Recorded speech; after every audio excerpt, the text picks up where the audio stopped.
tubahaye ikaze kuri iyi channel.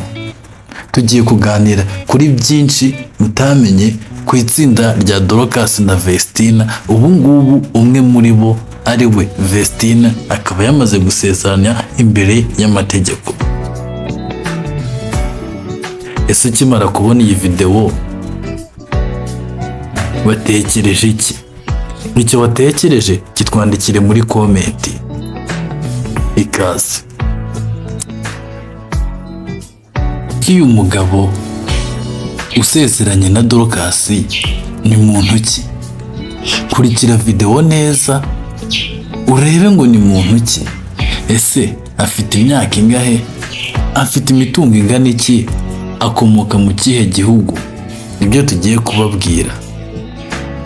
Tega amatwi witonze, utuje, ubundi ukande ku nzogera ahanditse subscribe, tubane muri iki kiganiro. Uyu mugabo wibitseho Vestine yavukiye mu gihugu cya Burkina Faso, aho yewe ndetse anafite imitungo myinshi irimo ibirombe bicukurwamo peteroli, amamodoka, amazu ahenze, yewe n'amasitasiyo ya za esanse.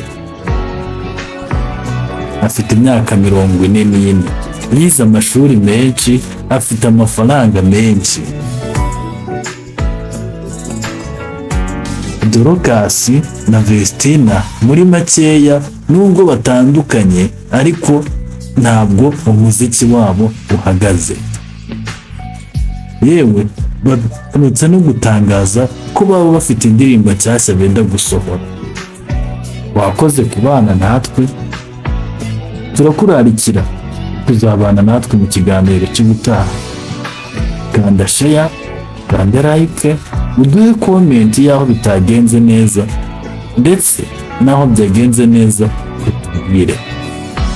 Kanda ku subscribe, tubane muri video zikurikira. Imana ibarinde. Ciao ciao.